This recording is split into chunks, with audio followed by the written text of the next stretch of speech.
Master, welcome back again to our channel. Panibagong araw, panibagong kabanata na naman ang pagsumasumay natin ngayong araw na ito.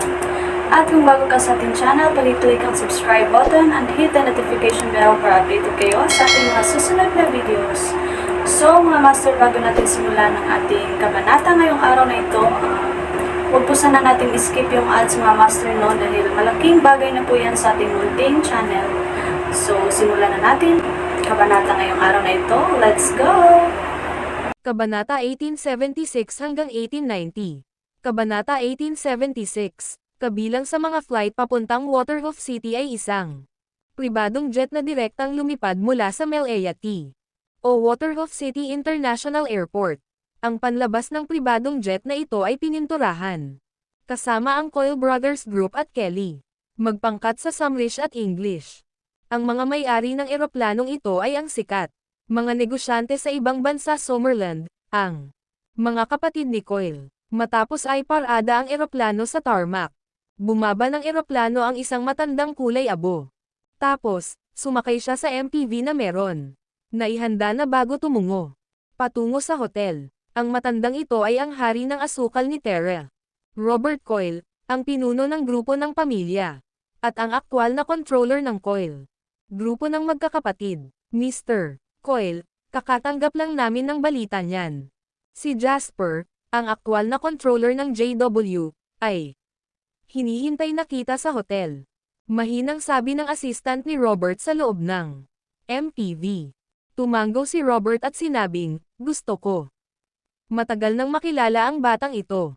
Kung nagkataon, magagamit ko ang magandang ito. Pagkakataon upang matugunan ang aking mga kagustuhan. Katabi ni Robert ang kanyang pamangkin na si Wilbur Coyle. Kumunat ang noo ni Wilbur at sinabing, Tito, natatakot ako na ang dahilan kung bakit idinaraos ni Jasper ang Economic Forum na ito ay para magkaisa ang lahat na lumaban sa kanluraning kabisera.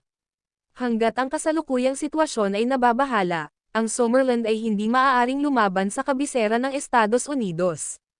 Ngumiti si Robert at sinabing, so, ano ang nasa isip mo? Sa totoo lang mas inaalala ni Robert ang kanyang pamangkin kaysa sa sarili niyang anak. Bagamat unti-unti na niyang naibigay ang kapangyarihan ng pamilya at negosyo sa kanyang anak, ang pamangkin niyang si Wilbur ang higit niyang hinangaan at nasisiyahan.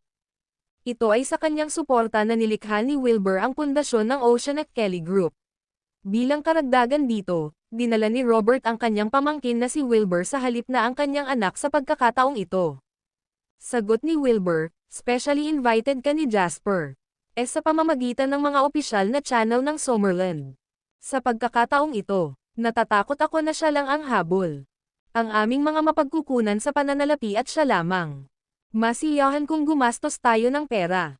Nabasa ko ang tungkol sa pagbangon ni Jasper, at ako. Natagpuan na ang taong ito na 12 taong gulang. Mas bata sa akin ay isang tunay na halimaw. Siya. Nagsimula sa isang rural na lalaki na walang background at walang pundasyon sa A. Tunay na unang henerasyong kabataan. Negosyante sa Summerland, ilan taon ang ginamit niya para makamit ang lahat ng iyon. Pagkatapos niyang tingnan ang bawat hakbang niya, diskarte at plano sa negosyo, napagtanto ko iyon. Lagi silang malayo ang paningin. Konsiderasyon sa likod ng bawat desisyon niya. Gumagawa, kaya, inirerekomenda ko na huwag nating gawin. Madaling sumang-ayon sa anumang kahilingan o mungkahi. Mula kay Jasper at pinagmamasdan namin ang lahat. Maingat. Maganda ang ideya mo, pero kulang pa rin. Mataas na antas na pananaw sa pangkalahatang sitwasyon. Seryosong sabi ni Robert, oo, si Jasper ang isang nag-host ng Summerland Economic Forum sa oras na ito, ngunit lahat ng may A. Makikita ng matalinong mata na ang Swallow Capital ang nasa likod ni Jasper dito.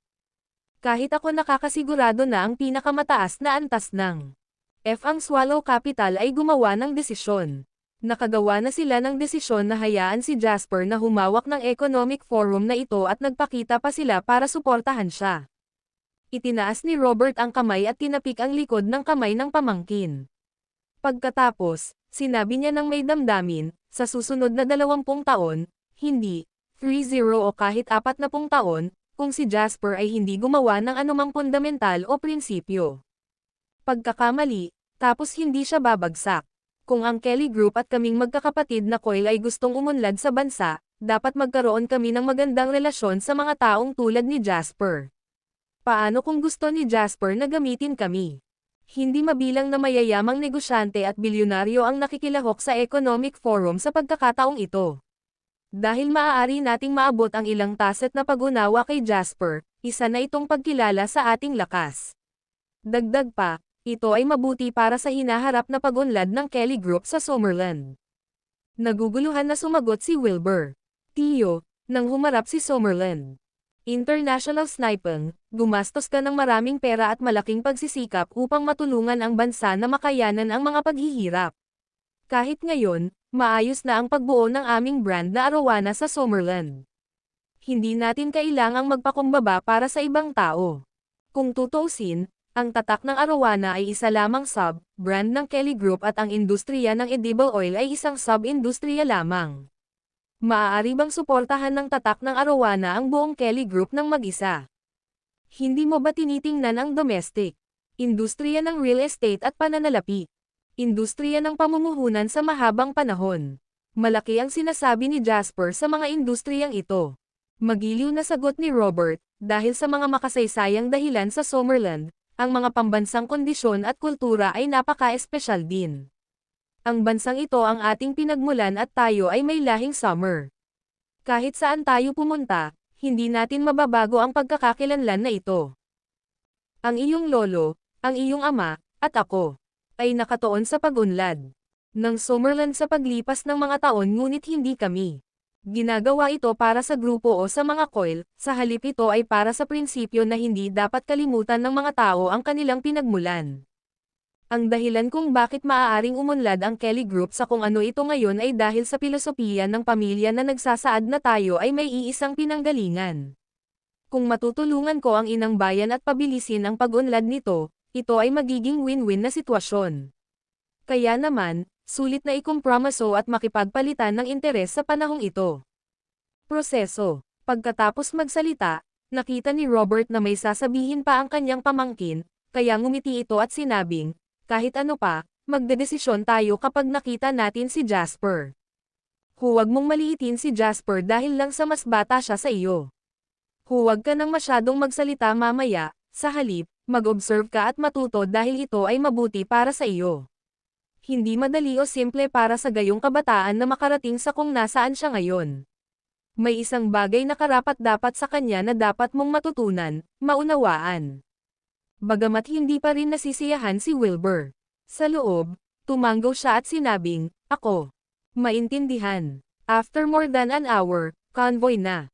Dumaan sa traffic control checkpoint at nakarating sa Shangri-La Hotel noon. Hindi kalayuan sa Pearl Tower. Nakabook na ang buong hotel ng novel drama ni JW, at lahat ng nakapunta. Nanirahan dito ay mahalaga dito. Forum ng Ekonomiya. Jasper, nakara-rating lang. Norito City, ay naghihintay sa pintuan ng ang hotel. Logically speaking, with Jasper's current wealth status and prestige, kung ayaw niya, walang karapat-dapat sa kanya na maghintay sa kanila sa pinto. Pero dumating pa rin si Jasper. Ito ay hindi para sa anumang bagay maliban sa, dahil si Robert ay isang makabayan. Negosyanteng karapat-dapat igalang at, naaalala ng lahat sa Summerland. Ang kanyang dedikasyon sa inang bayan ay, pangalawa lamang sa Old Master Law sa isang kahulugan. Lumapit ang convoy sa pinto at personal na naglakad si Jasper papunta sa kotse para buksan ang pinto. Pagkatapos, ngumiti siya sa bahagyang nagulat na matanda sa loob, Mr. Coyle. Ako si Jasper Lane, isang superficial junior. Salamat sa pagdating. Tumawa si Robert at nagtaas ng kamay para bumaba ng sasakyan sa tulong ni Jasper. Masiglang sinabi ng halos 80 taong gulang na lalaki kay Jasper, Mr. Lane, napakagalang mo, matanda na ako, paano ako karapat-dapat sa iyong kagandahang loob? Ang video na ito ay edited by Urban Storytelling. Kabanata 1877. Si Mr. Coyle ang pinuno ng Summer sa ibang bansa. Mga pinaggalingang negosyante, at isang modelo na. Lahat ng kabataan sa Summerland ay dapat matuto mula sa si Mr. Coyle ay nararapat dito. Igalang kahit anong oras at lugar. Ang ngiti ni Jasper ay parang simoy ng hangin sa tagsibol. At ito ay nagparamdam sa lahat.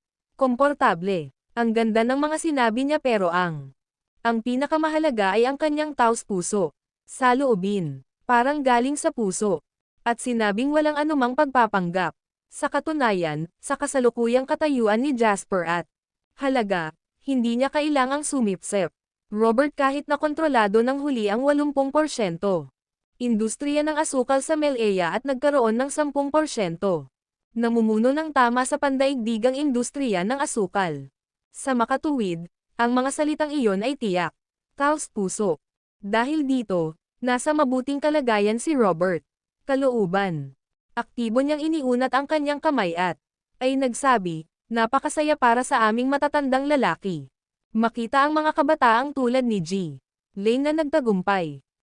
Ating bansa, mahigpit na nakipagkamay ang dalawa. Kalagitnaan ng hangin. At ang eksenang ito ay nakunan din ng isang media reporter na nakahanda na sa isang tabi. Sa larawang ito, ang mga bida ay sina Jasper at Robert. Kinakatawan nila ang bagong henerasyon at ang mas lumang henerasyon ng mga pinuno ng negosyo ng Summerland ayon sa pagkakabanggit. Samantala, nasa background ang lahat ng nangungunang pinuno ng negosyo, novel drama. Abilons Wayne Marlon, Terrazones Hudson Moore, Senador Ace Jack Tanner, Hill Capitals Ray Engels, Vast Mountain Capitals Penn Summers, Leno Group's Colby Willows, HW Group's Felipe Reagan, National Electronics, Jenny Durham, Sony Electronics, Milton Short. Matapos tingnang mabuti ang mga ito, halos lahat sila ay ang nangungunang mga bigwig ng mundo ng negosyo sa henerasyong ito. Gayunpaman, maaari lamang silang maging background ni Jasper sa sandaling ito. Pagkatapos, napili rin ang larawang ito bilang unang lugar sa nangungunang 10 panlipunang aktibidad ng taon ng Summerland. Hanggang sa pagkalipas ng maraming taon, masigasig pa rin itong tinalakay ng ilang sumisikat na bituin sa komunidad ng negosyo ng Summerland. Matapos makipagpalitan ng ilang kasiyahan sa ibaba ng hotel, natuklasan ni Robert na hindi sinasadya ni Jasper na pangunahan siya, ang hotel. O tinanong niya, mayroon pa bang ibang bisitang darating? Ngumiti si Jasper at sumagot, oo, mga special guest sila mula sa Swallow Capital, and they will be here soon. Mr. Coyle, gusto mo bang pumasok at magpahinga muna? Nagningning ang mga mata ni Robert. Alam niya na ang pang-ekonomiyang forum sa pagkakataong ito ay hindi magiging ganoon kasimple at ang Swallow Capital ay kailangang suportahan mula sa likuran. Gayunpaman, hindi niya alam ang lawak ng suporta ng Swallow Capital para kay Jasper sa economic forum na ito. Ngayong nagpapadala ang Swallow Capital ng isang tao para makilahok bilang mga espesyal na panauhin, agad na naunawaan ni Robert ang malalim. Ibig sabihin sa likod nito. Matapos tingnan ang mga bigwag sa domestic business circle na kasunod ni Jasper, naintindihan ni Robert. Ito ay upang bumuo ng momentum. Lumikha ng momentum ang Swallow Capital para kay Jasper, at kasabay nito, lumilikha din si Jasper ng momentum para sa kanyang sarili. Kaya, natural, gagawin ito ni Robert sa kanya. Pabor, na dumating sa maliit na halaga. No need. Kahit matanda na ako pa rin. Medyo malusog. Maghihintay ako dito kasama ka. Napangiti si Robert. Tumango si Jasper at magiliw na sinabi, kung nakaramdam ka ng pagod, agad akong magsasaayos na may magpapadala sa iyo sa itaas upang magpahinga. Ngumiti si Robert at ikan-away ang kanyang kamay, sinenyasan si Jasper na huwag na siyang pakialaman.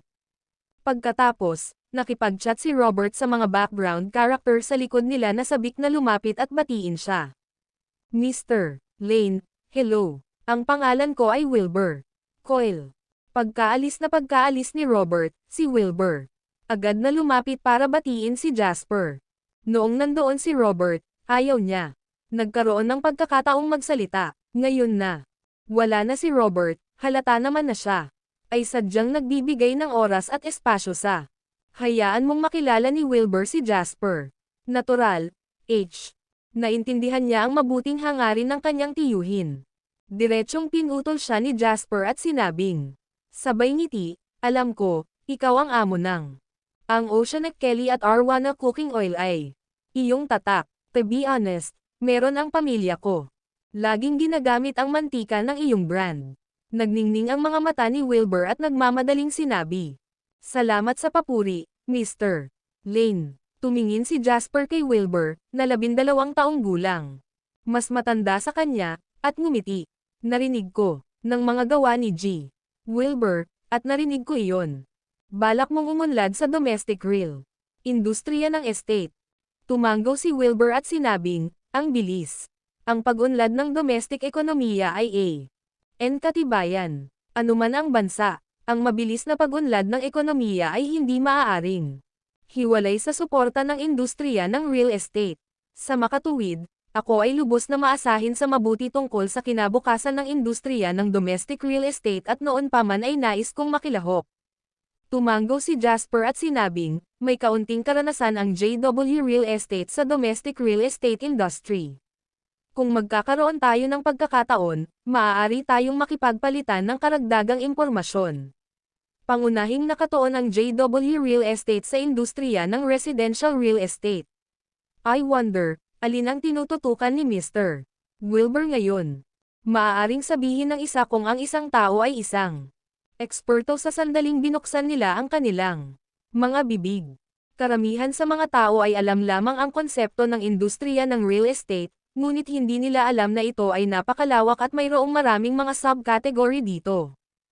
Halimbawa, ang kategorya ng tirahan ay katulad ng Verde Town, Poly Real Estates, Summer Vanki, Jade Laurel Garden, at iba pa, at ang mga ito ay pangunahin para sa mga proyektong pangkomersyal na pabahay sa tirahan. Sa kabilang banda, mayroon ding komersyal na real estate, pangkat ng millennial, na pag-aari ni Cody Wharton na naging popular sa mga susunod na henerasyon, ang nangunguna sa kategoryang ito.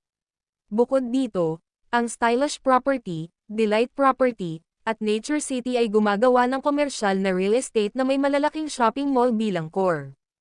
Naintriga si Wilbur. Kung magalang lang si Jasper nang sabihin niyang pwede silang magpalitan ng impormasyon, malinaw na ngayon ang kanyang intensyon. Hindi naging madali ang magsimula sa real estate, industriya ng walang suporta ng iba.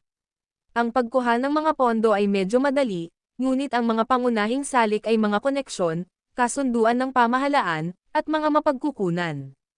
Naghahanap ako ng komersyal na real estate. Gusto kong magtayo ng ilang malalaking shopping mall sa mga first tier na lungsod sa Summerland. Medyo natuwa si Wilbur. Kung makukuha niya ang suporta ni Jasper, maaaring maisakatuparan ang matagal na niyang plano. Tumanggaw si Jasper at ngumiti, okay, ito ay magiging napakahalaga para sa pamumuhunan sa hinaharap. Pag-uusapan natin ito kung mayroon tayong pagkakataon. Naputol ang sasabihin ni Jasper ng convoy. Hindi nakakagulat, ito ang kinatawan ng gobyerno mula sa Swallow Capital. Naunang bumaba ang Secretary General na si Tony, pagkatapos ay si Mr. Mason at Ms. Garcia. Ang mas ikinagulat ni Jasper ay si Mr. Mason at si Ms. Garcia ay tila may hinihintay pagkababa nila ng sasakyan. Halatang may importanteng tao pa rin sa loob ng sasakyan. Nang humakbang pasulong si Jasper, ang huli. Lumabas ang tao sa kotse. Nang tingnan niya ang nakangiti at masiglang nasa katanghaliang gulang na lalaki sa kanyang harapan, sa wakas ay alam na ni Jasper kung ano ang ibig sabihin ng walang katapusang royal graciousness. Kahit na insensitive siya sa politika sa kanyang nakaraang buhay, makikilala pa rin niya ang lalaking ito sa kanyang harapan. Ang kasalukuyang pangalawang in-command sa pananalapi, ang hinaharap na pangalawang in-command ng pambansang gawaing pang-ekonomiya at pananalapi sa Konseho ng Estado, at ang ikalimang ranggo na nangungunang bigwig, si Sim McNeil. Ang hitsura ni Sim ay hindi lamang nagparamdam kay Jasper ng pabor ng kanyang superior, ngunit nagulat din ito sa mga background character pati na rin si Robert, na nakatayo sa kanyang likuran. Hindi nila inasahan na magpapadala ang Swallow Capital ng ganoong bigwig sa isang economic forum na inorganisa ng isang non-government organization. Ang video na ito ay edited by Urban Storytelling. Kabanata 1878, Jasper, ang mga komento mo ay naging dahilan upang kami ay mag-hold. Napakaraming pagpupulong sa loob ng ilang araw sa hilera. Kami ay matatandang lalaki na halos nasa edad ng pagre-retiro ngunit lahat tayo sinisigawan ng iyong mga opinyon na may pula, mga mukha, Napakaraming buhok pa ang dinanas namin. Pagkawala, kailangan mong maging responsable dyan. Si Sim ay napaka-prangka at nakakaaliw sa usapan. Pinalakad ka niya. PK Jasper at natawa ng wala. Pagpapanggap, ang tono at kilos na ito ay hindi katulad ng dalawa. Mga taong unang nagkikita, oras, at hindi rin ito ang saloobin ng isang nakatatanda. Opisyal sa isang mangangalakal.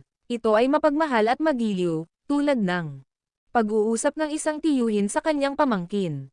Kapag ang mga salitang ito ay pumasok sa mga tainga ng mga tagalabas, nagpadala sila ng isang mahalagang mensahe bukod sa paggawa din ng naninibugho ang mga tagapakinig sa init. Saloobin, maaaring direktang pumasok ang mga opinyon ni Jasper. Ang tainga ng mga opisyal at ng mga matatandang iyon sa Swallow Capital ay hahawak. Pagpupulong upang pag-aralan ang mga ito sa likod ng sarado. Mga pinto. Ito ay hindi simple sa lahat. Ito ay hindi isang bagay na isang negosyante maaaring gawin. Dahil dito, lahat ay nakatingin. Kakaiba si Jasper. May mga naiinggit, may mga nagdududa. Ngunit mas marami sa kanila ang namangha. Hindi alam ni Jasper kung paano nagkakasalungatan ang mga tingin ang nasa likod niya. Ngumiti siya ng mapait. At sinabing, Mr. McNeil, nagbigay lang ako ng ilan. Immature na mga mungkahi mula sa aking sarili. Paninindigan. Marami sa kanila ay walang muwang-at hindi sapat na komprehensibo, kaya iyon ang dahilan. Nagdulot sila ng napakaraming problema. Lahat, ikan-away ni Mr. McNeil ang kanyang kamay at sinabing kasama. Isang ngiti, ang iyong opinyon, sa mga salita ng isang matandang lalaki, parang bata na nagpapaputok ng kanyan. Parang kakaiba, pero maingay. Kasabay nito, oras, ito ay nakakagulat na tumpak din.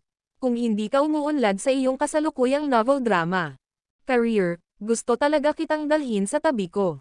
Bilang sekretarya, may kakaiba sa mukha si Jasper. Ito, hindi ang unang pagkakataon na nakarinig siya ng isang bagay. Ganito, si Mr. Mason sa tabi niya ay humagalpak ng tawa. Siya ang huling nagsabi nito kay Jasper. Oras. Matapos magpalitan ng kasiyahan sina Mr.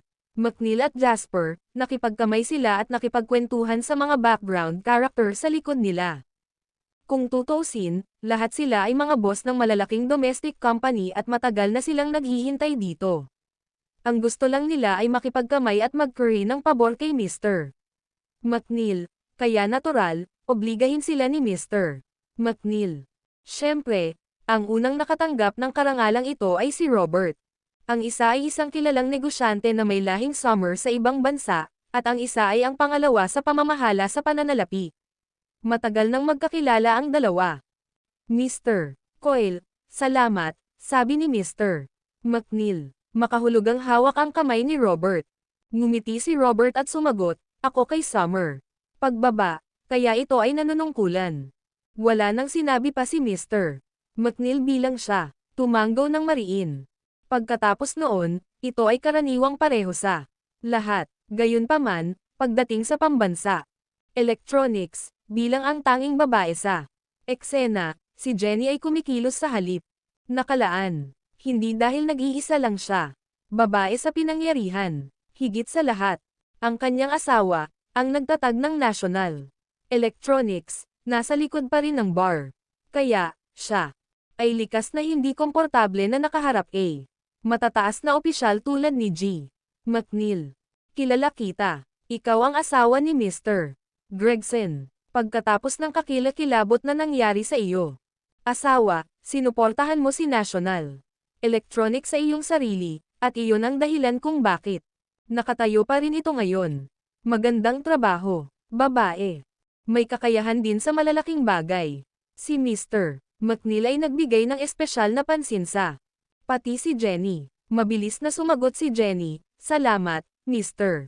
McNeil. Pagkatapos ng nangyari sa asawa ko, pinag-isipan namin ang lahat ng masasamang ugali namin noong nagsimula kami sa negosyo. Ngayon, lahat ng masasamang pag-uugali na iyon ay inalis na at nagsusumikap kaming maging isang mabuting kumpanya na sumusunod sa batas. Ang video na ito ay edited by Urban Storytelling. Kabanata 1879. Tumanggo si Mr. McNeil at malalim na sinabi, mabuti iyan. Patakbuhin ng maayos ang iyong negosyo. Tinatanggap namin ang lahat ng legal na kumpanya na bumuo at gumana sa isang malusog at maayos na paraan, at susubukan namin ang aming makakaya upang maibigay ang pinakamahusay na kapaligiran sa pamamahala para sa mga kumpanyang tulad mo. Matapos ang maliit na pagkaantala sa ibaba, ang lahat ay medyo pagod dahil lahat sila ay naglakbay ng malayo. Bukod pa rito, magsisimula ang Economic Forum sa loob ng ilang oras, kaya ayon sa mungkahi ni Mr. McNeil, lahat ay bumalik sa novel drama o ang kanilang mga silid sa hotel upang magpahinga. Samantala, pagkatapos mamulong ng ilang salita kay Wilbur, dumiretso si Jasper sa isang suite na matagal nang inihanda kasama si Mr. McNeil. Si Mr. McNeil, Ms. Garcia, Mr. Mason, at Tony ay naroroon lahat sa silid, at nakita sila ni Jasper na nag-uusap nang pumasok siya. Jasper, ang Economic Forum ay gumawa ng maraming ingay, sabi ni G. McNeil kay Jasper. Tumango si Jasper at sinabing, alam ng lahat kung ano ang nangyayari ngayon, kaya lubos din nilang sinusuportahan ito. Mabuti naman. Umupo si Mr. McNeil sa sofa at sinabing, Jasper, nasabi mo ba kay Mr. Coyle? Sabi ni Jasper, oo, naniniwala ako kay Mr. Coyle. Dapat nandito na agad. Okay, ang dahilan kung bakit tayo nagpupulong bago ang Economic Forum ay dahil sinabi mo na ang Wall Street Capital ay maaaring kumilos laban sa mga pagkain sa bansa. Ito ay hindi isang maliit na bagay, kaya hindi tayo maaaring maging pabaya sa paghawak nito. Gaano ka katiyak? Taos-pusong sinabi ni Jasper, pagdating sa katiyakan, ito ay ganap na hula ko, kaya halos hindi ako sigurado. Gayunpaman, ang mga katotohanan ay malinaw. Naniniwala akong hiniling ng Swallow Capital ang ilang mga profesional na suriin din ito at ang mga conclusion na ginawa ay dapat nakatulad ng sa akin, tama. Nagkatinginan sina Mr. McNeil at Mr. Mason at nakangiting sinabi, ikaw na maliit na bastos.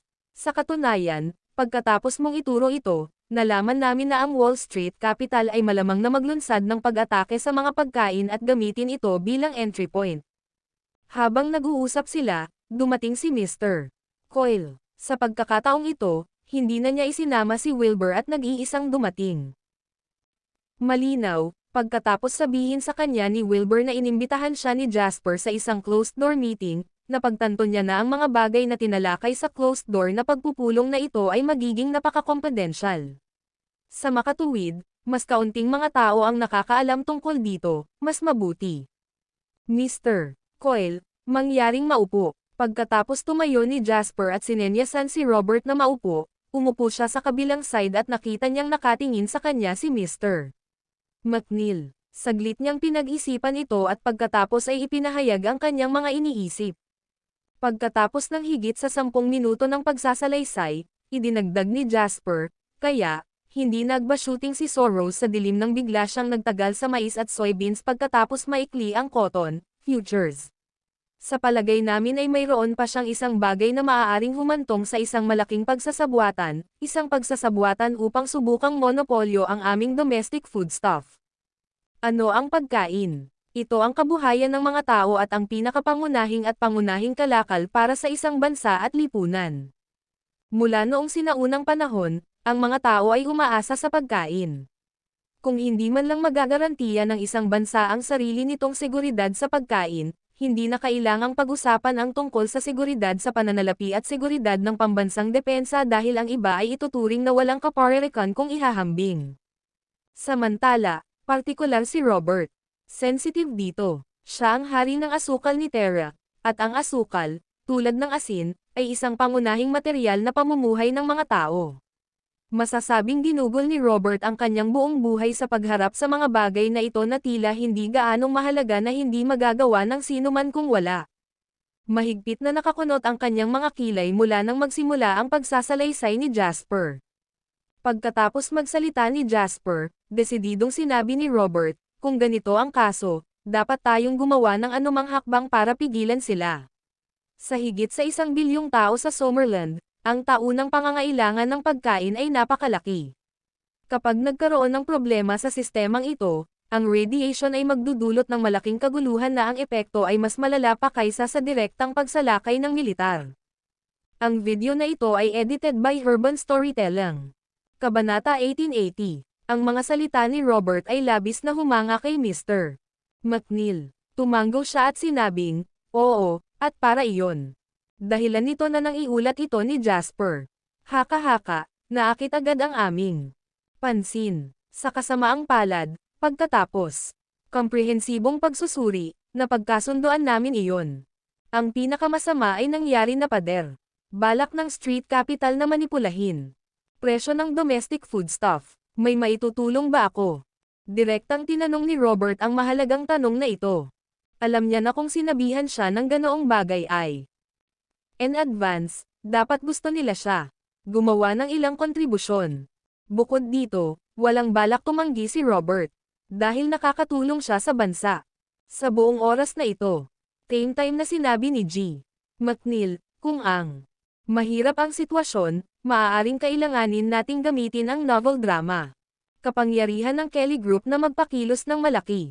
Dami ng butil mula sa ibang bansa papunta sa domestic market upang patatagin ang mga presyo. Bukod dito, ang mga bansa sa kanluran ay malalim. Takot sa pag-angat ng ating bansa, at ang maaaring hindi makatulong ang mga nakatataas. Bagay na ito, kaya maaari lamang itong gawin sa pangalan ng Kelly Group. Gayunpaman, Kelly. Ang grupo ay hindi may iwasang maparusahan ng Estados Unidos. Kapag ang isang kumpanya ay pinahintulutan, gagawin ito. Nangangahulugan na hindi ito magagawa. Negosyo sa sinumang individual o kumpanya ay sa bansang ito hanggang sa ang mga parusa ay tapos na. Ito ay katumbas ng pagputol ng yaman na nagmula sa pangangalakal sa kabuuan bansa.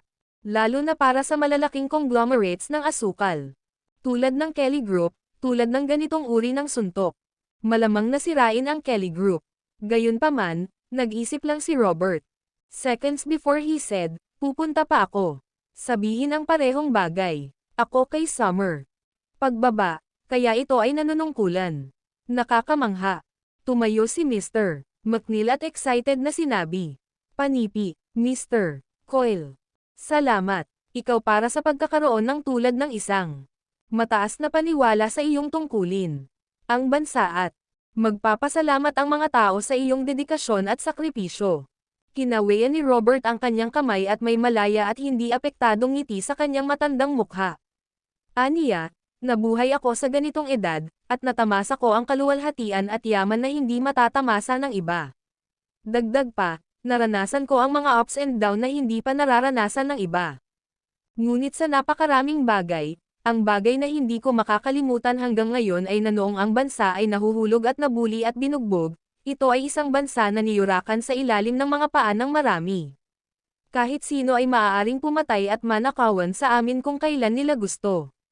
Ngayon, ang Summerland ay hindi na maaaring ulitin ang mga pagkakamali sa kanyang huling panahon ng kabataan. Malambing na sinabi ni Jasper, Mr. Coyle, huwag kang mag-alala. Hindi na mauulit ang kahihiyan ng bansa noong 100 taon na ang nakalipas. Tumango si Robert bilang maluwag, tinapik si Jasper sa balikat, at sinabing, ang mundo ay pag-aari ng mga kabataang tulad mo. May natitira pang enerhiya. Pagkatapos nito, ang mga taong katulad mo ang mamumuno sa susunod na henerasyon sa hinaharap. Good luck, bata. Ang lakas ng isang tao o kahit isang kumpanya ay wala. Ang tunay na lakas ay dumarating lamang kapag ang bansa at ang bansa ay malakas. Sana sa buong buhay ko ay makita ko ang mga tao mula sa Summerland na lumalakad sa lupa na nakabusog ang dibdib at nakatalikod. Sa panahong iyon, walang sino man ang magta-throttle sa atin bilang pangalawang klaseng mamamayan at walang maglalakas loob na ituring tayo bilang pangalawang klaseng mamamayan. Huminga ng malalim si Jasper. Ang dahilan kung bakit ang mga tao mula sa Summerland ay napakawalang bisa at ang dahilan kung bakit sila nakapagpasa ng 5,000 taon ng kasaysayan at kultura ay hindi batay sa anumang bagay. Iba pa, ngunit ang walang pag-iimbot na dedikasyon at kontribusyon ng matapang at tapat na kalalakihan tulad ni Robert at Old Master Law. Sa sandaling ito, medyo mainit ang kanyang pakiramdam at halos hindi na makontrol ang kanyang emosyon. Mr. Coyle, Makatitiyak ka na makikita mo iyon sa iyong buhay. Tumawa si Robert at sinabing, bueno, babalik ako at ayusin muna ang ilang mga bagay. Sana, sa paggawa nito, kung sakaling makarating tayo sa yugtong iyon, hindi na natin kailangan ng anumang pagmamadali sa huling minutong pagsisikap. Sasabihin ko na ngayon sa mga taong nasa ilalim ko na samantalahin ang sitwasyon bago ito lumala sa ganyan. Punto. Bibili tayo ng mga pagkain sa palengke ng maaga, at dahil maraming trabaho, hindi na ako mananatili rito. Ang video na ito ay edited by Herban Storytelling. Kabanata 1881. Matapos paalisin si Robert, bumantong hininga si Jasper at sinabing, bakit hindi dapat magtrabaho ng husto ang aking henerasyon kung mayroon tayong senior na katulad niya? Hindi ka masyadong masama sa iyong sarili. Maaliw na sinabi ni Mr. McNeil, alam ng lahat kung gaano ka nagsisikap. Hindi ko ginagawa ang mga bagay na ginagawa ko para makita sila ng sino man o ng lahat. Ginagawa ko lang ito dahil sa tingin ko ito ang dapat kong gawin, novel drama. Mr. McNeil. Mataimtim na tinitigan ni Jasper sina Mr. McNeil at Mr. Mason habang seryosong sinabi, sa pagkakataong ito, isinusumpa kong paiiyakin ko si Soros hanggang sa pag-uwi. Labis na gumaan ang kaninang tense na atmosphere matapos sabihin iyon ni Jasper. Nagpaalam sina G. Mason, M.S. Garcia, at Tony at umalis pagkatapos ng ilang sandali na pag-usapan ang iba pang mga isyo. Nang mapansin ni Jasper na umalis na ang iba, at naiwan siyang mag-isa kasama si Mr. McNeil, alam niya na malamang ay may dapat pag-usapan si Mr. McNeil sa kanya ng pribado. Tama, sinabi ni G. McNeil, Jasper, dinala ni M.S. Garcia sa iyo ang iyong misyon mula sa mga nakatataas sa unang pagkakataon na dumating siya. Gusto kong itanong muli sa iyo ngayon, mayroon ka bang kailangan ng aming suporta? Ang mga espesyal na oras ay nangangailangan ng mga espesyal na hakbang. Lahat ng iyong mga hangarin ay maaaring masiyahan, hanggat hindi ito kasangkot sa pagsalungat sa aming mga prinsipyo. Nag-isip sandali si Jasper bago sinabing, wala nang iba. Ang mga pangunahing bagay na kailangan ko ay hindi maibibigay ng Swallow Capital. Nabanggit ko na ito dati. Hindi tayo lubos na makakaasa sa mga opisyal. Suportahan ang merkado sa oras na ito. Ang ating pangunahing kapangyarihan ay dapat magmula sa pribadong kapital. Samantalang ang pribadong kapital ay umaasa sa mga resulta ng Economic Forum. Sa kabutihang palad, naging maayos ang pakikitungo ko sa lahat bago ito. Kaya, lahat ng nakumbinsi na pumunta dito ay handang suportahan ang merkado. Si Mr. McNeil ay may kalahating ngiti sa kanyang mukha sinabi niya kay Jasper, Swallow Capital will. Huwag gumawa ng ganoong mga pangako ng madali, ikaw di ba? Nagpaplanong umani ng ilang benepisyo para sa sarili mo.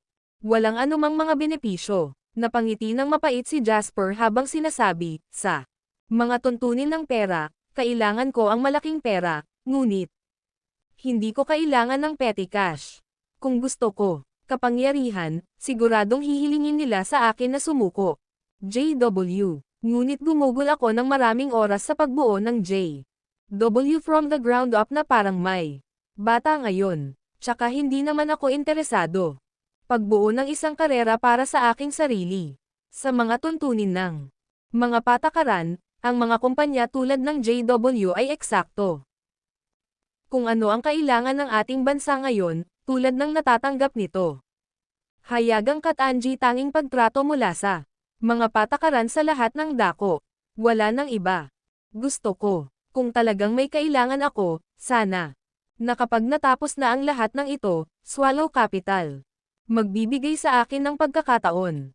Kahilingan. Plano kong magtatag ng isang bangko sa bansa. Natigilan si Mr. McNeil nang marinig niya. Ang sabi ni Jasper, isang bangko. Tumanggaw si Jasper at sinabing, oo, meron. Ilang halimbawa ng joint venture bank sa ang bansa, ngunit ang mga bangko na pribado. Ang mga equity firm ay wala pa. Bukod pa rito, ito ay medyo sensitibong industriya, kaya ako magkaroon ng isang pakiramdam na ang Swallow Capital ay magiging italaga sa pagsasagawa ng panghuling tawag. Patungkol sa isyong ito pagdating ng panahon. Walang sino man ang magkakaroon ng pagkakataon. Ngunit may puwang para sa talakayan kung ikaw iyon.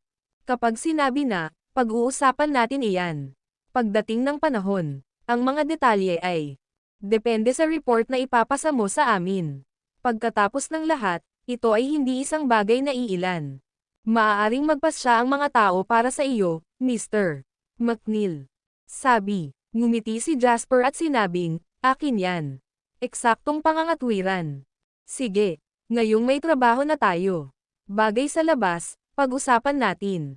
Pribadong bagay, biglang si Mr. McNeil. Sabi niya habang nakangiti. Ang video na ito ay edited by Urban Storytelling. Kabanata 1882. Pribadong usapin. Natigilan si Jasper. Iyon ang unang pagkakataon niyang makilala si Mr. McNeil. At ang dalawa ay hindi nagbahagi ng anumang personal pagkakaibigan. Paanong nagkaroon ng kahit ano? Pribadong pag-usapan. Mr. McNeil chuckled ngunit hindi nagpaliwanag as he rose to take a small box from his portfolio. Habang inaabot niya ito kay Jasper, siya. Sabi, may humiling sa akin na dalhin ito sa ikaw. Binuksan ni Jasper ang kahon at nakita ang isang ruby. Palawit. Ang palawit ay isang maliwanag, makulay na pula. Kumikinang ng maaninag nito ang liwanag. Malinaw, ang gemstone na ito ay napakahusay. Kalidad na bihirang matagpuan. Ang pinakakahanga-hanga, mayroon ng isang parang buhay na phoenix. Inukit sa bato. Ang pagkakagawa ay katangi-tangi at kaaya-aya.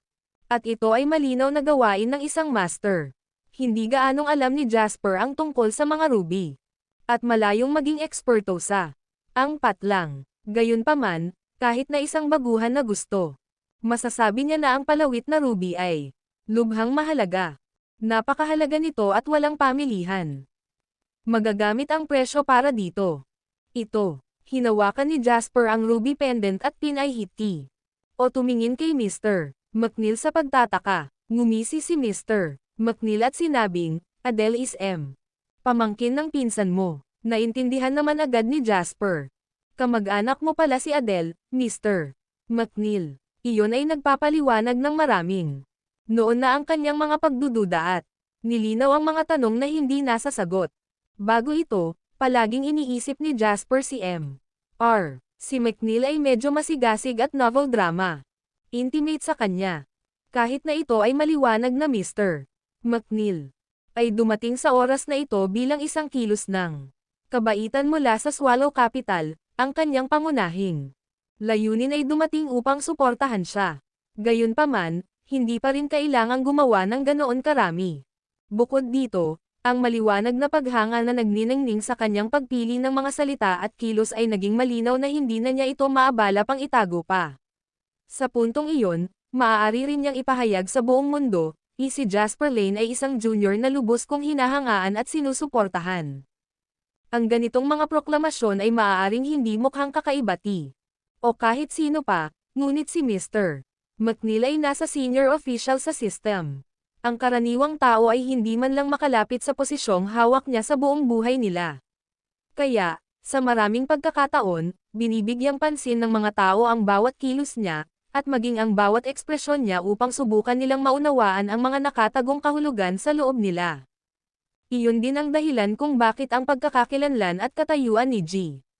McNeil ay nangangahulugan na siya ay nakatadhana upang matiyak na hindi siya lumampas kapag siya ay nanindigan, na hindi siya nagpakita ng anumang mga ekspresyon na hindi niya dapat ipakita, at hindi nagsasabi ng anumang bagay na hindi niya dapat sabihin.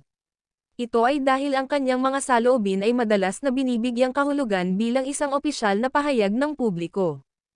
Gayunpaman, sa kabila nito, si Mr. McNeil pa rin nagpakita ng labis na pagkagusto at init. Patungo kay Jasper, lumalabas na si Mr. McNeil ay bahagi ng pamilyang Brown, at ang relasyon niya kay Adele ang naging dahilan upang sa kabila ng hindi pakikipag-ugnayan ni Jasper sa sinuman mula sa pamilyang Brown noon, tiyakin nilang tulungan ang isa't isa na umani ng pinakamalaking benepisyo hanggat maaari. Pagkatapos ng lahat, ang Swallow Capital ay nahahati din sa mga paksayon. Mas malabo pa ang tubig dito kumpara sa ibang lugar. Ito rin ang dahilan kung bakit bihirang pinalawig ni Jasper ang kanyang mga pag-unlad sa Swallow City kahit hanggang ngayon.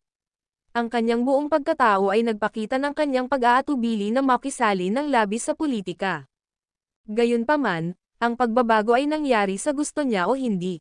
Ang kanyang katayuan ngayon ay nangangahulugan na wala siyang paraan upang ganap na maalis ang katanyagan o kayamanan. Kahit na hindi siya nasangkot sa pamilyang Brown, sa magkapatid na King, sa magkakapatid na Com, at sa ang pamilya Langdon ay magsisimulang subukang madama ang kanyang saloobin. Hindi ito nangangahulugan na kailangan nilang bumuo ng isang alyansa at gumawa ng anumang bagay. Sa halip, ito ay upang matiyak na ang lahat ay magtutulungan at makuha ang kanilang kailangan habang pinangangalagaan ang isa't isa, na may paunang kinakailangan na si Jasper ay nakatakdang lumipad ng mataas sa lahat ng paraan. Tila naramdaman kung paano hindi kalmado ang pag-iisip ni Jasper, malugod na sinabi ni Mr. McNeil, hindi mo kailangang ipilit ang iyong sarili. Hindi natin kailangang gumawa ng anumang mga pangako o bono. Ang kailangan mo lang gawin ay ang iyong sarili, at pag-uusapan natin ang lahat sa ibang pagkakataon. Maaari itong baliwalain sa ngayon. Tumango si Jasper, bahagyang gumaan ang pakiramdam. Ang video na ito ay edited by Urban Storytelling. Kabanata 1883. To be honest, kung pwede lang, ginawa niya. Ayokong harapin ang mga politikal na ito. Mga pamilya. Walang ibang dahilan kundi dahil alam niya. Walang anino ng pagdududa na ang novel drama. Ang kasalukuyang termino ay malapit nang magtapos, at nang ihalal nila ang Pangulo para sa sumusunod na termino, ang mga tinatawag na pampulitika. Mga pamilya ang unang aatake. Hindi matitiis ng Pangulo na iyon.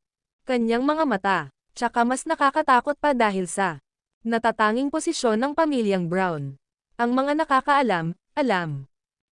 Eto ang card ko. Maari mo akong kontakan sa pamamagitan ng ang numerong nakalista rito anumang oras. Habang inabot ni Mr. McNeil kay Jasper ang kanyang card, siya sabi, pero medyo demanding ang trabaho ko, o normal lang kung hindi ako makontak ni kahit sino sa labas kapag mayroon ako. Mga pang-emerhensyang pagpupulong na karaniwang sumasaklaw. Sa pagitan ng 3 hanggang 5 oras, kaya mo makipag-ugnayan din kay Mr. Mason. Siya ay nagtrabaho para sa sa loob ng maraming taon, at pinagkakatiwalaan ko siya. Maraming bagay, malaki at maliit. Naintindihan naman ni Jasper ang ipinapahiwatig niya at tumango. Sumagi sa kanyang isipan ang kaaya-aya at nakangiting mukha ni Ms. Garcia habang pinipilit niyang ipahinga ang kanyang mga iniisip at sabihing, sige, naiintindihan ko. Salamat sa iyong pangangalaga, Mr.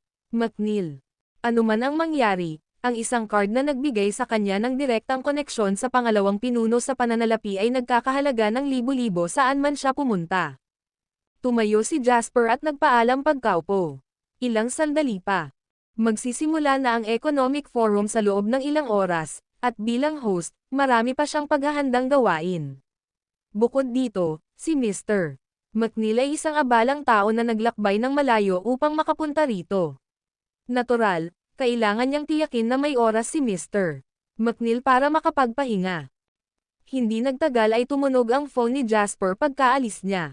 Kwarto ni Mr. McNeil. Sumili ang mapait na ngiti sa mukha ni Jasper nang makita ang caller ID. Hey, nakuha mo ba ang regalo ko? Masaya ang boses ni Adele nang umalangaw mula sa kabilang linya. Sabi ni Jasper, natanggap ko na. Napakaganda. Gusto ko ito. Salamat. Bahagyang napabuntong hininga si Adele at sinabing, syempre dapat magustuhan mo ito. Ibinigay ito sa akin ng lolo ko bilang regalo sa pagdating ng edad. Nang marinig ni Jasper na ang ruby pendant na ito ay regalo mula kay Grandmaster Brown, nagmadali siyang nagsabi, napakamahal na regalo. Tama ba na ibigay ito sa akin? Adele pursed her lips and said, hindi mo ba napansin na may phoenix dito? Sino ang nagbibigay sa mga babae ng isang bagay na may kasamang phoenix? Matagal ko na talagang pinag-uusapan ito sa lolo ko, at pumayag siyang bigyan ako ng isa pa. Naramdaman kong bagay ito sa iyo, kaya pinilit ko ang tiyuhin ko na dalhin ito para sa iyo. Napabuntong hininga si Jasper at sinabing, nag-aalala lang ako, na hindi maintindihan ni Mr. McNeil ang iyong intensyon sa paggawa nito. Iba ang matalas na pag-iisip ni Adele sa ibang mga babae. Higit sa lahat, lumaki siya sa matitinding kapaligiran mula noong bata pa siya, at ngayon ay mas sensitibo sa politika at opinyon ng publiko kaysa sa karaniwang tao. Kaya, agad niyang naintindihan kung ano ang ibig sabihin ni Jasper pagkatapos niyang sabihin iyon. Sagot niya, hindi mo na kailangang isipin iyon. Who cares about misunderstandings? Just pretend that such things don't exist.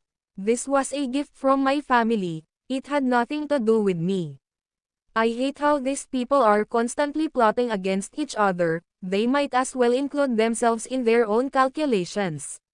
Hindi ba sila nagsasawa na mamuhay ng ganito? Kinapa ni Jasper ang ruby pendant sa pagitan ng kanyang mga daliri habang sinabi niya, hindi nila mapigilan kung nasa laro na sila. Ngunit isa-isa nating gagawin ito sa ngayon. May iba pa akong gagawin. Mag-usap mamaya.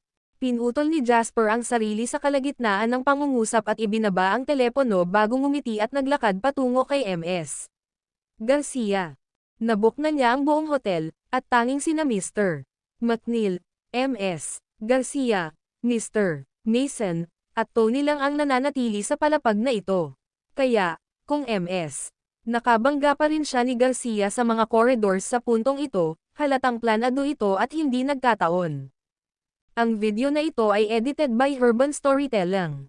Kabanata 1884, MS Garcia, hindi pa nagpapahinga. Si Jasper ang unang nagsalita. Ngumiti si MS Garcia at sinabing, may gusto akong pag-usapan sa iyo ng pribado. Naalala niya ang sinabi sa kanya ni Mr. McNeil, kung si G. Mason ay isa sa kanyang mga tauhan, kung gayon si MS Garcia ay halatang hindi isa sa kanila. Napabuntong hininga si Jasper sa sarili. Ito ang dahilan kung bakit ayaw niyang makipag-ugnayan sa mga paksayon sa politika na ito. Masyadong nakakalito at nagpapahirap. Sure, maghahanap ba tayo ng tahimik na lugar? Maaaring iniisip iyon ni Jasper, ngunit halatang hindi niya ipapakita sa kanyang mukha ang kanyang iniisip. Napangiti siya ng matamis habang nagsasalita. Mag-usap tayo sa kwarto ko, alok ni MS Garcia. Ang layout ng kwarto ni MS Garcia ay kapareho ng kay Mr. McNeil. Pareho silang mga suite na unang humantong sa isang sala at pagkatapos ay lumampas sa dalawang silid tulugan, isang maliit na study, at isang parlor.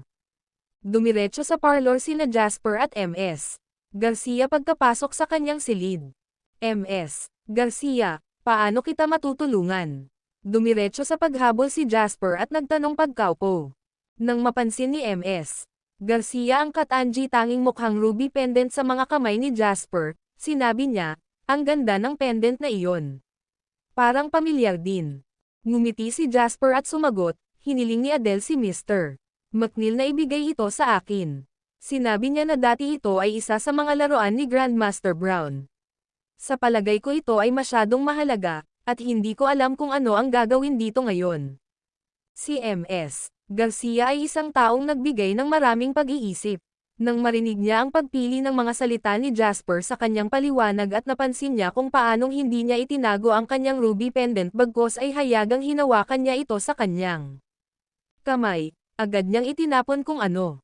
Kanina pa niya pinaghanda ang sabihin. Sumagot siya, walang dapat ikahuhumaling tungkol dito. Dapat mong tanggapin ito dahil it was a kind gesture. Ang pagtutulak ng regalo pabalik-balik ay mas makakasama sa iyong relasyon.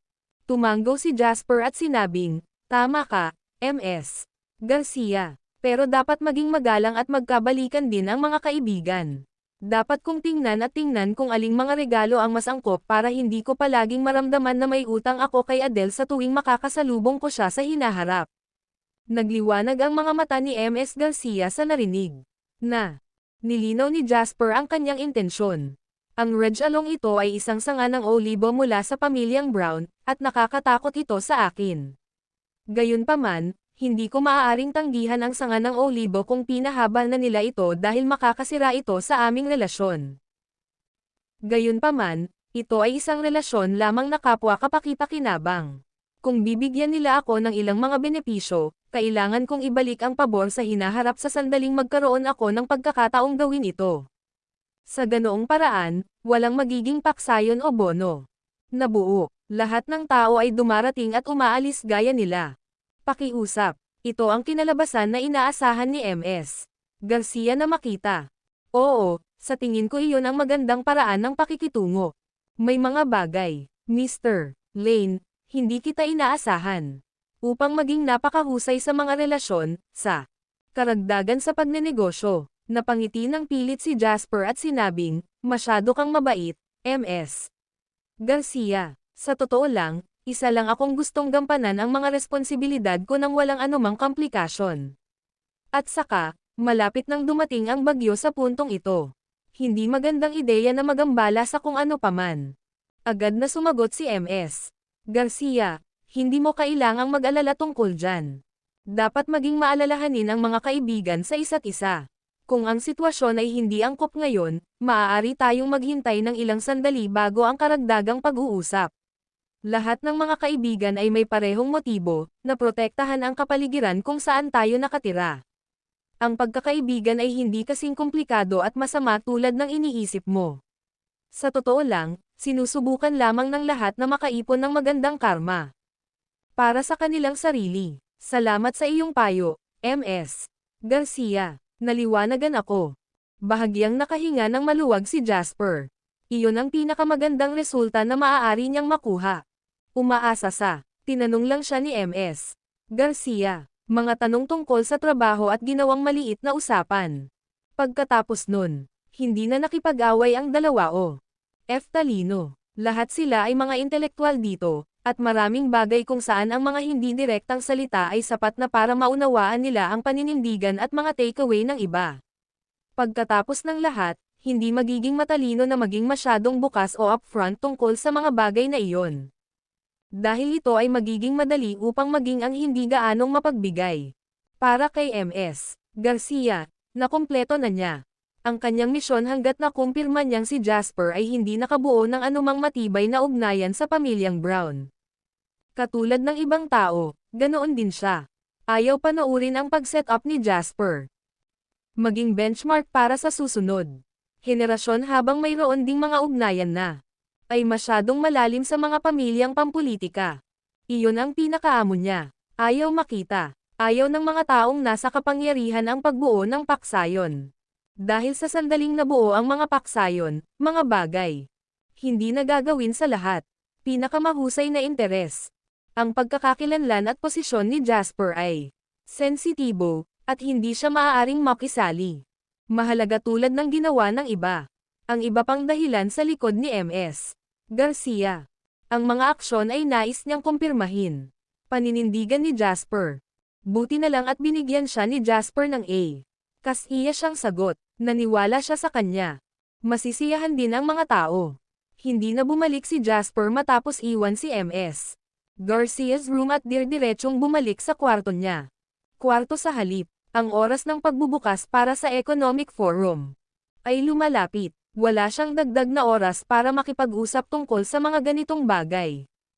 Habang nagpapahinga si Jasper, namumuo ang kaguluhan sa labas ng mundo dahil dito.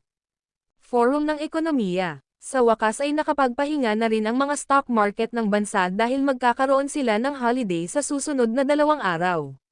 Sinamantala nila ang oras upang kalkulahin kung ano ang magiging pagkawala ng pananalapi ng bansa sa loob lamang ng 2 araw ng kalakalan. Ang dami nilang nakuhang labis na ikinagulat nila. Sa gitna ng napakalaking pagkalugi na ito, lumaki lamang ang pag-asa ng mamamayan para sa Economic Forum na ito. Alam nila na ang Economic Forum na ito ang nagtataglay ng kapital na kailangan para iligtas ang kalamidad na ito. Ito ay isang bagay na napakahalaga. Bago opisyal na nagsimula ang Economic Forum, hindi napigilan ng mga dumalo sa forum na gamitin ang kanilang mga network para makipag-ugnayan sa iba para makakuha ng impormasyon. Ang sitwasyong ito ay umabot sa tugatog sa pagdating ni Lord Alvarado, Simpson, Moses at kumpanya. Naging sentro sila ng lahat. Pansin sa sandaling dumating sila. Little Prince, may balita ba tayo? Tungkol sa mga aksyon na gagawin ni JW. Laban sa Wall Street, makakaapekto ba ito sa ating pag-unlad sa Estados Unidos? Ang pangulo ng Helix Group ay si A. Waterhoff City lokal na nasa mabuting kalagayan.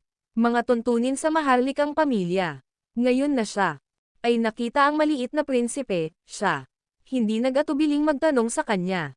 Ang Helix Group ay isang pang-industriyang grupo na gumawa ng mga pang-araw-araw na produkto, at mayroon sila napunta lang sa publiko pagkatapos makaranas ng novel drama. Hindi mabilang na mga pakikibaka 3 buwan na ang nakakaraan. Gayunpaman, bago nila money ang kanilang mga reward mula sa pagkakalista sa stock merkado, dumating ang kabisera ng Wall Street at naging dahilan ng pagbagsak ng kanilang stock price. Matarik, nagdulot ito ng malaking paghihirap ng Helix Group, pagkalugi, at labis na nadama ng Pangulo. Naagrabyado dahil dito. Sinulyapan siya ng munting prinsipe kanina, na nagsasabing, talagang gagawa kami ng aksyon. Walang paraan na hahayaan naming ang mga dayuhang ito ay maglakad-lakad sa aming buong lugar at kunin ang aming pinaghirapang pera. Ngunit hindi pa kami nakakapagpasya sa mga detalye kung ano ang aming gagawin. Dapat na malapit nang dumating ang mga balita. Ang video na ito ay edited by Urban Storytelling. Kabanata 1885. Malungkot ang ekspresyon ng mukha ng Pangulo habang sinabi niya, "Munting prinsipe, napakalaki ng ating pagkalugi. Hindi lamang tayo nawalan ng libro, ngunit higit sa lahat, ang ating upstream at downstream supply chain shave ay dumanas din ng mga pagkalugi bilang resulta ng mga pag-ataking ito. Hindi natin maibebenta ang ating mga produkto kung wala ng stock ang mga hilaw na materyales, at nabawasan na natin ng 1/3 bahagi ang produksyon ng mga pabrika. At ito ay matapos tayong mga malalakas, gumawa ng mga advanced na paghahanda. Kung ito ay magpapatuloy, ang mga maliliit na kumpanya at pabrika ay magsasara lahat. Kung ang isang link sa industriya ay bumaba, ito ay maghahatid ng suntok sa buong industriya." Ang kanyang mga salita ay umalangaw-ngaw sa maraming tao sa paligid niya. Ang sinabi niya ng malakas ay ang dilema ng lahat ngayon. Ang mga tao rito ay kabilang sa mga makapangyarihang kumpanya sa kanilang mga magalang na industriya. Hindi sila magiging kwalipikadong dumalo sa Economic Forum kung wala silang kinakailangang talento. Gayunpaman, kung naramdaman man nila kung gaano kalakas ang pag-ataking ito, walang alinlangan na ang mas maliliit na kumpanya na hindi gaanong nababanat at makapangyarihan kaysa sa kanila ay mayroon din. Ang isang bahagyang pagtaas ng puwersa ay sapat na upang mabunot ang mga ito ng buo. Ang mga modernong kumpanya ay malapit na nagtutulungan dahil ang mga industriya ay malapit na magkaugnay. Ang isang solong chain ng industriya ay maaaring mabuo ng hindi mabilang na mga korporasyon kapwa malaki at maliit. Ang mga malalaking korporasyon ay may sariling mga plano, habang ang mga maliliit na korporasyon ay mayroon ding mga panlilinlang. Matagal na silang nakabuo ng isang relasyong may pakinabang sa isa't isa, kung kaya't hindi magtatagal ang malalaking korporasyong ito kung bumagsak lahat ang maliliit na korporasyon. Isang malamig na ekspresyon ang lumitaw sa mukha ng munting prinsipe nang makita niya ang reaksyon ng mga tao sa paligid niya bilang tugon. Kung ang mga individual na kumpanyang tulad nila ay naghahanda na sa kanilang sarili para sa bagyo, walang duda na ang maharlikang pamilya, na may malalim na ugat sa lahat ng uri ng industriya, ay may mas mataas na antas ng sensitivity. Habang papunta rito, nabalitaan na niya sa pamilya na ilang industriya nila ay nagkaroon na ng gulo. Ang ilan sa mga paghihirap na ito ay dahil sa mga pagkalugi sa merkado ng pananalapi, ngunit higit pa sa mga ito ay dahil sa mga problemang lumitaw at nagdulot ng chain reaction sa upstream at downstream na supply chain kung saan sila nakaugnay. Halimbawa, ang A Company ay nagbigay ng mga materyales para sa B Company upang gumawa ng mga produkto para sa C Company, na pagkatapos ay nagbebenta ng mga produkto sa karaniwang mamimili. Iyon ay isang halimbawa ng isang supply chain. Kung may mga problemang lumitaw sa kanilang middleman, B Company, A Company ay hindi maaaring ibenta ang kanilang mga materyales habang ang C Company ay hindi makagawa ng end product. Kaya, ang mga problema ng B Company ay magiging itinatakda sa A Company at C Kumpanya. Ito lamang ang pinakasimpleng anyo ng A. Modernong supply chain. Sila ay karaniwan mas komplikado sa aktwal na pagsasanay. Karamihan sa mga negosyo ng royal family ay nasa itaas ng pag-abot ng mga supply chain, batay sa kasalukuyang feedback mula sa kanyang novel drama. Pamilya, ang munting prinsipe ay nagkaroon na ng pakiramdam na ang kanyang pamilya, na dati gumana tulad ng isang napakalaking, well-oiled machine, ay nagsimula na ngayong gumalaw. Hindi gaanong liksi dahil nagsimula na ang mga bahagi T o kalawang. Ito ay simula pa lamang. Kung ang kondisyon patuloy na lumalala, ang mga bahagi ay hindi kalawang lang, magsisimula na sila. Hindi gumagana at nagiging hiwalay mula sa natitirang bahagi ng makina. Habang iniisip niya ito, ang munting prinsipe bumantong hininga at sinabing, lahat, naiintindihan ko kung ano ang nararamdaman mo ngayon. Upang maging matapat, ang maharlikang pamilya ay hindi gumagawa ng mas mahusay kaysa sa iyo ngayon. Gayunpaman, ang problema ay hindi ito isang kahirapan na kinakaharap ng isa o ilan sa inyo. Sa halip, lahat tayo ay natigil sa isang katulad na sitwasyon. Kaya, hindi tayo maaaring umasa sa isang tao o ilang tao lamang upang lutesin ang problemang ito. Kailangan nating umasa sa isa't isa at tipunin ang ating mga mapagkukunan upang makayanan ang mahirap na panahong ito. Ang mga pahayag ng munting prinsipe ay mababaw at formal, ngunit hindi bababa sa ito ay isang pahayag. Nakatulong ito sa mga malapit na nakikipag-ugnayan sa royal family na makaramdam ng bahagyang sama ng loob. Tahimik na pinagmasdan ng maliit na prinsipe ang sitwasyon bago siya ngumiti at sinabi, naniniwala ako na narinig ng lahat dito kung paano sinadyang nagpadala ang Swallow Capital ng isang tao upang kumilos bilang espesyal na panauhin ng Economic Forum ngayon.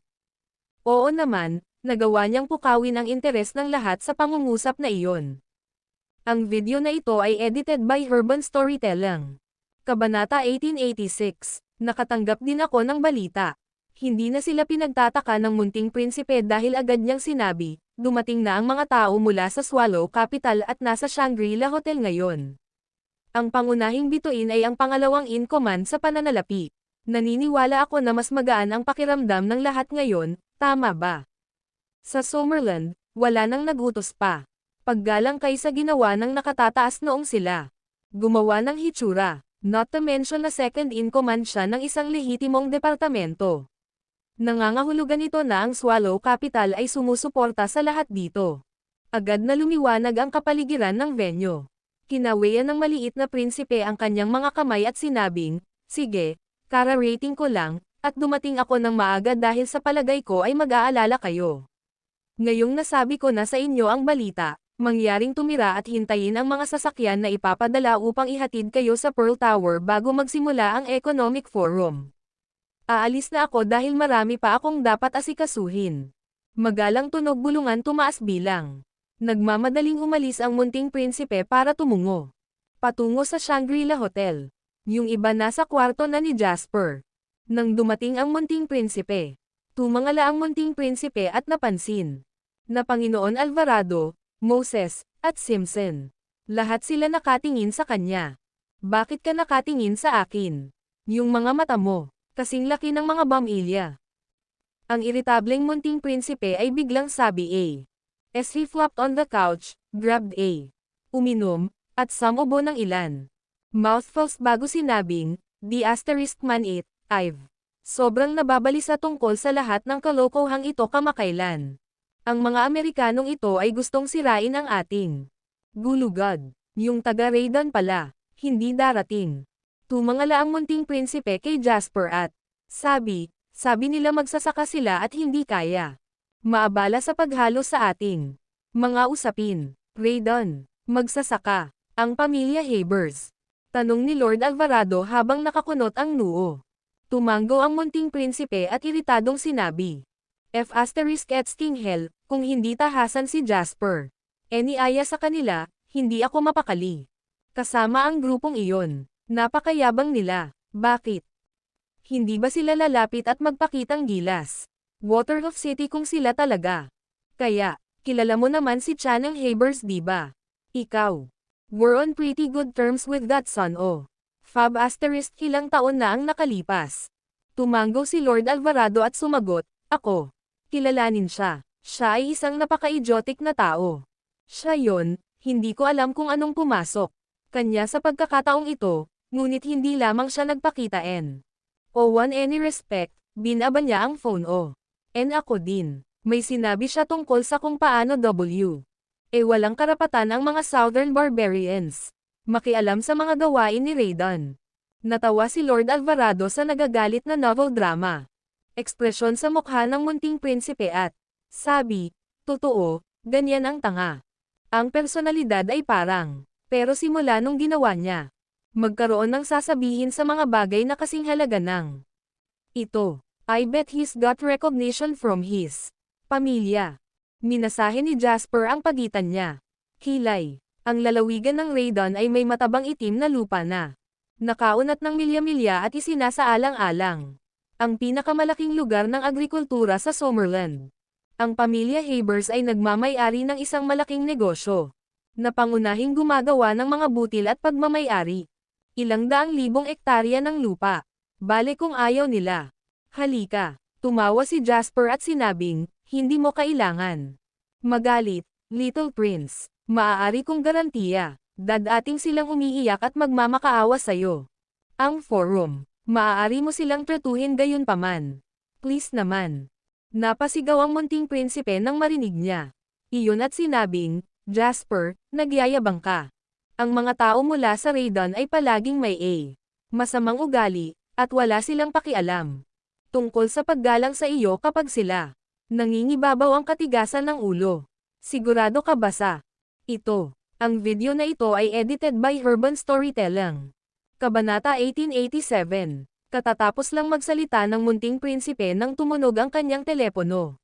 Ang maliit na prinsipe ay unang tumingin sa ibaba at pagkatapos ay ibinalik ang tingin kay Jasper at sinabing, galing ito sa hanggal na si Chanang.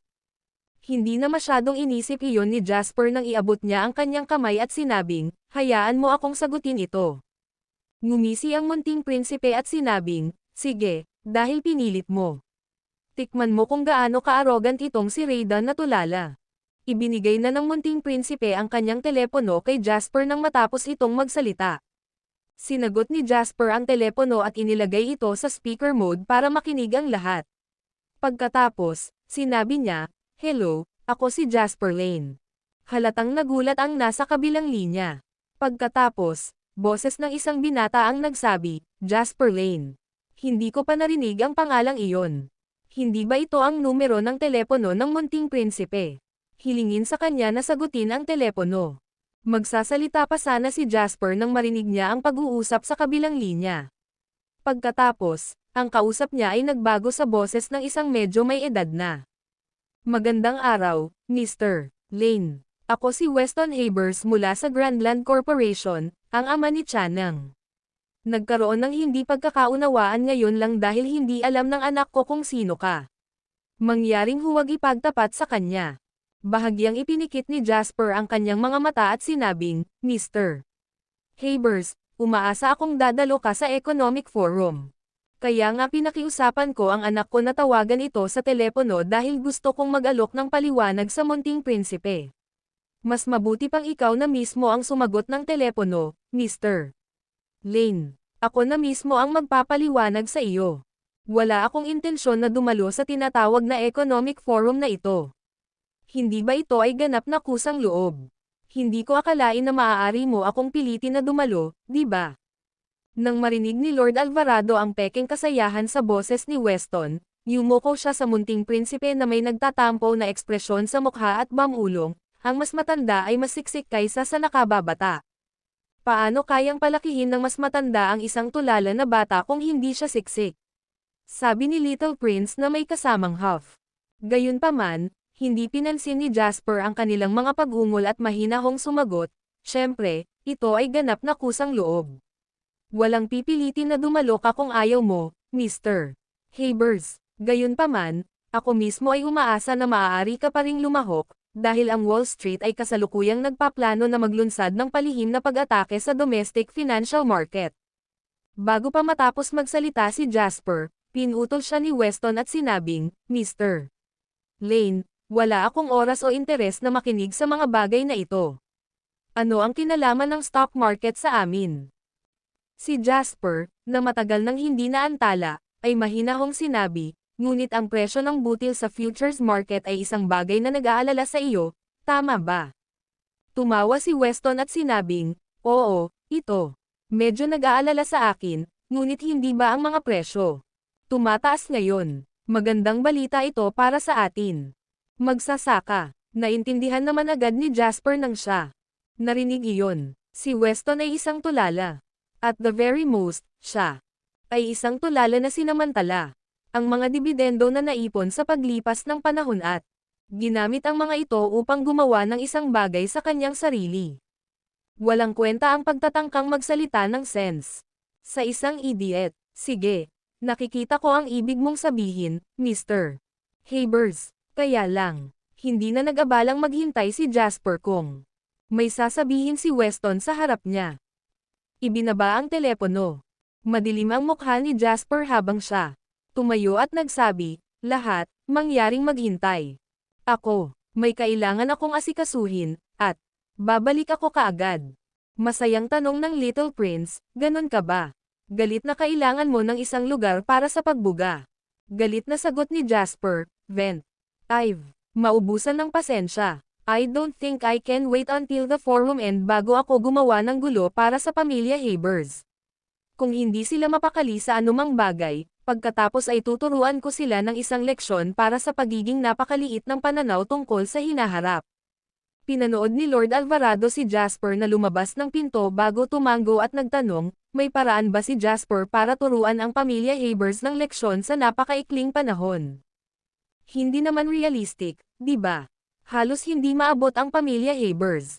Inihiwalay nila ang kanilang mga sarili sa Raiden at hindi nakikibahagi sa anumang bagay maliban sa pagtatanim. Mahirap para sa kanilang pamilya na magkaroon ng anumang mga iskandalo, at mas mahirap para sa ibang tao na guluhin ang kanilang pamilya. Si Jasper ay hindi magkakaroon ng mga kinakailangang taktika, tama. Napabuntong hininga ang munting prinsipe bago sinabing, hindi mo pa ba nararamdaman ang pagkatao ni Jasper? Hindi alam ng mga nakakasakit sa kanya kung ano ang darating hanggang sa dumating ito. Dapat magtiwala si Jasper sa kanyang sarili kung sasabihin niya ito. Ang kailangan lang nating gawin ay umupo at hintayang magsimula ang palabas. Huwag na nating pag-usapan, tungkol sa iba pang pagkakamali ng pamilya Habers. Kahit ako gusto ko silang guluhin kapag nakita ko ang walang kaalam-alam at mapagmataas na ugali. Kinakabahang nakinig sina Simpson at Moses. Nang magpalitan sila ng tingin, nakita nila ang kaliwan sa mga mata ng isa't isa. Salamat sa Diyos at hindi nagalit si Jasper. Kapag sinubukan nilang kumilos ng matalino at hilahin ilang mga trick mula sa kanilang manggas. Tumakbo si Jasper patungo sa silid ni Mr. McNeil. Hindi siya nag-aksaya ng maraming oras sa pagpapaliwanag sa buod ng buong sitwasyon kay Mr. McNeil, na hindi gaanong nagsalita at sinabi lang sa kanya na alam na niya ang gagawin pagkatapos niyang makinig. Gayunpaman, sa pag-alis ni Jasper, tumingin siya sa gilid ng kanyang mata at nakita niya si Mr. McNeil na nakakunot ang kanyang mga kilay sa inis habang ini-scroll niya ang kanyang mga kontak. Tapos na. Sa Summerland, kahit na ang pinakaangkop na industriya ay hindi kayang saktan ang mga opisyal.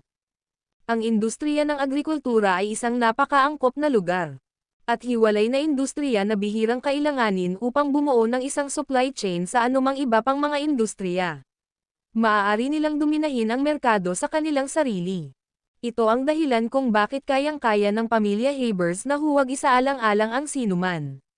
Pinakamahalaga, habang ang Wall Street ay patuloy na nagtataas ng mga presyo sa futures market, ito ay ibinigay na ang mga presyo ng pagkain ay magkakaroon ng napakalaking pagtaas hanggat ang merkado ay hindi bumagsak. Ang malaking benepisyong ito ang dahilan sa likod ng pagmamataas ng pamilya Habers sa sinuman at lahat.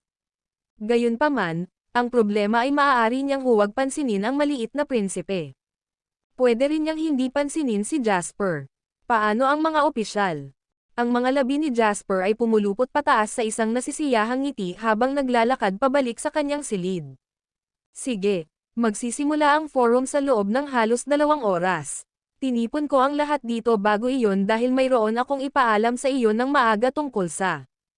Habang si Jasper ay nagsimulang makipag-usap sa maliit na prinsipe at sa iba pa tungkol sa mga bagay, tungkol sa Economic Forum, tumawag si Mr. McNeil sa Ministry ng Agrikultura sa Swallow Capital.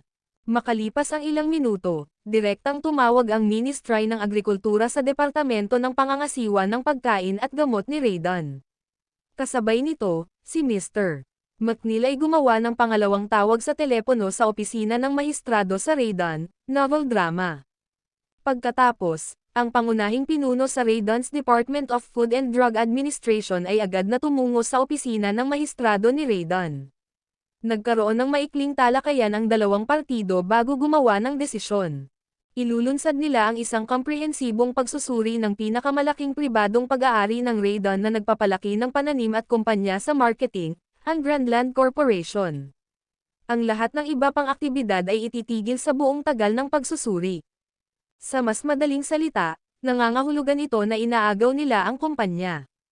Bawat tao ay kailangang managot sa kadakilaan ng bansa. Kalalabas lang ng utos sa opisina ng mahistrado ni Raydon nang matanggap ng pamilya Habers, na namamahala sa Greatland Corporation, ang balita. Kasabay nito, ang pamilya na gumugol ng hindi mabilang na mga taon sa pagtatatag ng kanilang sarili sa Raydon ay agad na lumipad sa siklab ng galit. Ang video na ito ay edited by Urban Storytelling. Kabanata 1888, Dad, nasizd ang kumpanya namin.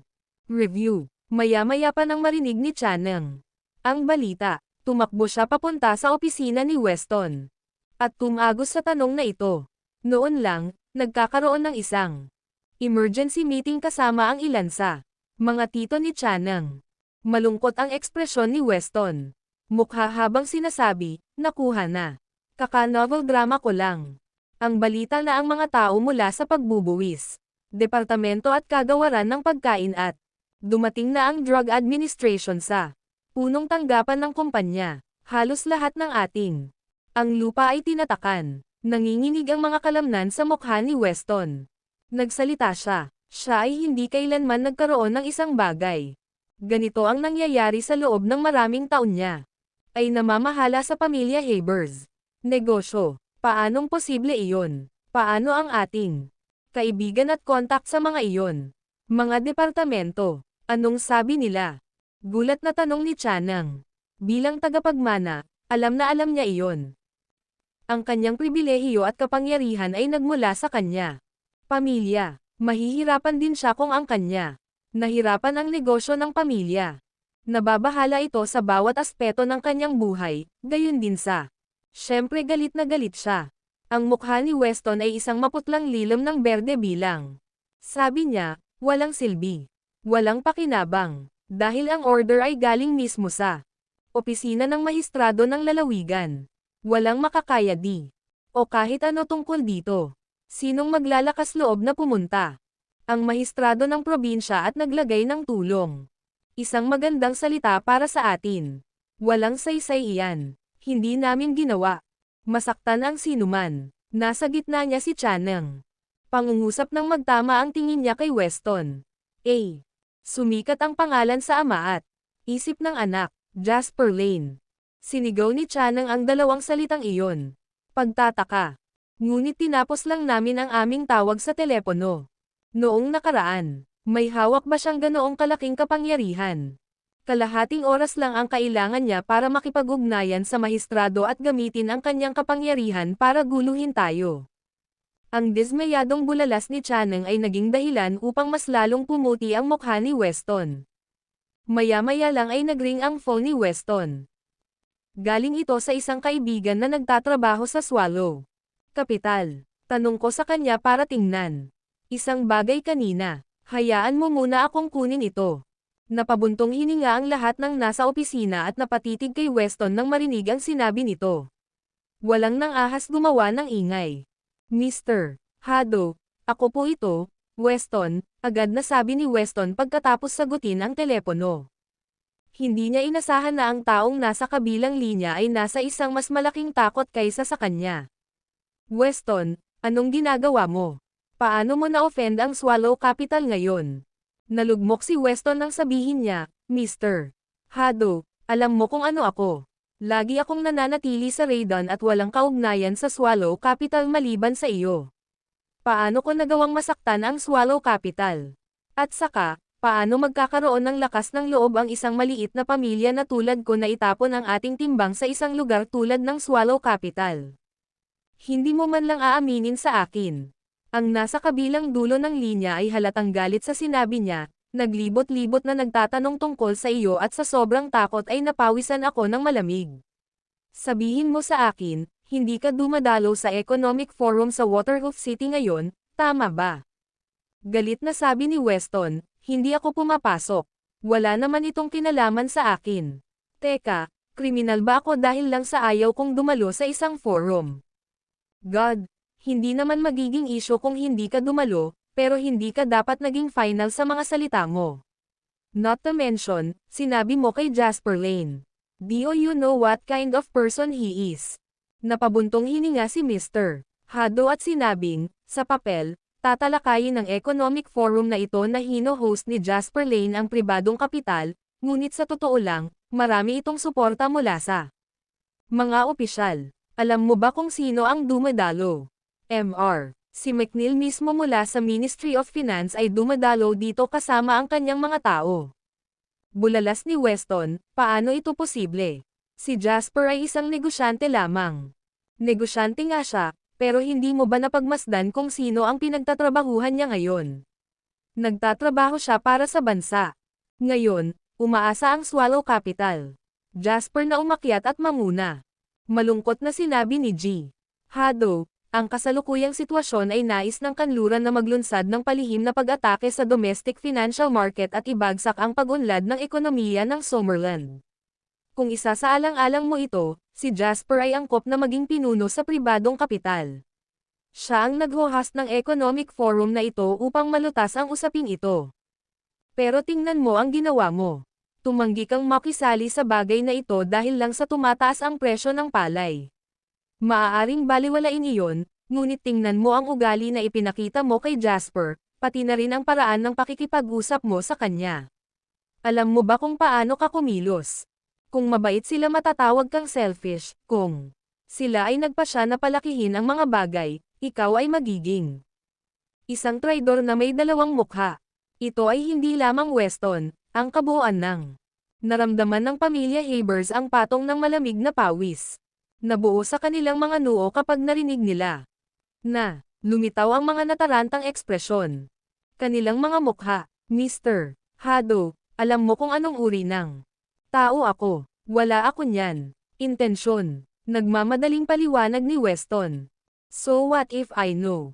The problem lies with kung ano ang iniisip ng mga nakatataas. Mayroon kang bounty sa iyong ulo ngayon. Iniisip ng mga nakatataas na binabaliwala mo ang higit na kabutihan para sa pansariling pakinabang, at si Mr. Paparating si McNeil upang isagawa ang pagsisiyasat sa pamilya Habers. Kanyang sarili at alamin kung mayroon ka. Kabisera sa labas ng pampang. G. Habers, kailangan mong be honest sa akin, ikaw ba? Boses ni Mr. Hado sa kabilang dulo ng naging solemn na ang linya habang inaayos ang kanya. Mga tampok sa isang seryosong ekspresyon. Napagdesisyonan na niya na kung ang mga Haber pamilya ay nagpakita kahit na ang kaunting pahiwatig ng pagkakaroon ng malayo sa pampang kabisera, siya ay agad na putulin ang relasyon sa Habers pamilya. Wala siyang lakas ng loob na makisali sa isang bagay na napakalaking bagay. Agad na sinabi ni Weston, Mr. Hado, isinusumpa ko sa buong buhay ng aking pamilya na ang pamilya Habers ay walang kabisera sa labas ng pampang. Bahagyang gumaan ang pakiramdam ni Mr. Hado nang marinig niya iyon, at bumantong hininga bago sinabing, mabuti iyan. Hindi bababa sa hindi ito magiging seryoso gaya ng inaasahan. Ngunit malamang na mas maraming problema ang darating sa iyo dahil may malaking halaga na nakasabit sa iyong ulo ngayon. Mr. Hado, kailangan mo akong tulungan, galit na sabi ni Weston. Tumawa ng mapait si Mr. Hado at sinabing, tulungan mo. Ano ang ibig sabihin ng kailangan kong tulungan ka? Kailangan mong tugunan ang ugat ng problema. Pumunta sa sino mang nagdulot sa iyo ng problema sa unang lugar at humingi ng tulong sa kanila. Makinig ka sa akin. Kailangan mong puntahan kaagad si Jasper Lane. Kung handa siyang huwag itong ipaglaban sa iyo, ang pamilya Habers ay maaaring lumabas sa kabilang dulo ng hindi nasaktan. If not, you're on your own. Ibinaba ni Mr. Hado ang tawag pagkatapos sabihin iyon. Pakiramdam ni Weston ay parang piniga siya sa loob habang binababa niya ang kanyang telepono. Sinulyapan niya si Channing at sinabing, Maghanap ng paraan para makipag-ugnayan kaagad kay Jasper Lane. Napaluha si Chanang habang umiiyak, pero wala akong number niya. Nakipag-ugnayan lang ako sa kanya dahil tinawagan ko ang Little Prince noon. Pagkatapos ay tawagan ang maliit na. Hindi natapos ni Weston ang kanyang pangungusap bago nagbago ang kanyang isip at sinabing, hindi, pumunta ka agad sa Waterhoof City. Hindi namin kayang mag-aksaya ng kahit isang segundo. Ang video na ito ay edited by Urban Storytelling. Kabanata 1889. Si Channing ay may galit na ekspresyon sa kanyang mukha habang sinabi niya, pero aalis ba tayo kung aalis tayo ngayon? Mapapansin ba tayo ni Jasper Lane? Kinagat ni Weston ang kanyang mga ngipin at sinabing, kailangan nating umalis kahit na hindi tayo aabot sa oras at sumang-ayon sa anumang mga kondisyon na iaalok ni Jasper. Isinasaalang-alang ng bagay na ito ang kaligtasan ng pamilya Habers. Talagang hindi tayo maaaring maging palpak. Hindi kailanman naramdaman ni Weston ang ganitong labis na panghihinayang sa kanyang buhay. Hindi siya dapat naging gaaman para umani ng mga pansamantalang benepisyo kung kaya't pinakitunguhan niya si Jasper ng ganoon kangas. Ngayon, wala siyang pakialam sa paghihiganting naramdaman ni Jasper. Ang tanging inaalala niya ngayon ay kung gaano siya kababa sa pagyuko bago makuha ang kapatawaran ni Jasper. Mr. Haddo ay malinaw na ngayon lamang. Kung hindi magkasundo si Jasper, wala na itong pag-asa para sa pamilya Habers. Lalong nagsisi si Weston nang siya. Naisip yon. Hindi ko dapat ginawa iyon. Napabuntong hininga si Weston at kinaladkad. Kasama niya si Chanang. Nagmamadaling sinabi ni Chanang, Tay, bakit hindi? Nakipag-ugnayan ako sa maliit na prinsipe ngayon at nakita ko. Anong sinasabi niya? Marahil ay makakatulong siya sa paglalagay ng isang magandang salita para sa atin. Natigilan, sinabi ni Weston, sige, gagawin namin. Punta ka na sa airport, simulan mo na. Nakikipag-ugnayan sa kanya ngayon. Tumanggaw si Chanang. Mga damdamin ng pag-asa. Surge sa kanya habang siya ay nag-dial ng Little Princess. Numero. Noon lang, sa Waterhoof City. Tatayo na sana ang munting prinsipe. At umalis para sa venue sa Pearl Tower. Kasama si Jasper at ang iba pa. Napangiti siya nang makita ang caller ID. Si Chanang naman. Maaari mong sagutin ito, sabi ni Jasper. Agad na sumagot ang munting prinsipe. Ang telepono at ilagay ito sa speaker mode. Biglang umalangaw-ngaw ang boses ni Chanang. Maaari ko bang malaman kung ito ang munting prinsipe? Ibang-iba ang boses na iyon sa. Ang mayabang kanina ay narinig, bilang pambabala na lumalabas sa bawat salita. Oo, mahinahong sabi ng munting prinsipe. Ito ay kinakailangan upang ayusin ang iyong tono. Nang naaayon sa mga panahong iyon, at iyon, ay palaging ang paraan munting prinsipe. Tinatrito ang iba. Ang mga tagapagmanang tulad nila ay hindi kailanman nagkaroon ng magandang ugali. Hindi sa banggitin na ang maliit na prinsipe ay inis kay Chanang dahil nakakahiya. Kanya. Si Chanang ay isa ring mayamang tagapagmana, kaya may novel drama. Walang paraan na hindi niya narinig ang galit. Boses ng munting prinsipe. Pinilit niyang pigilan ang kanyang init ng ulo.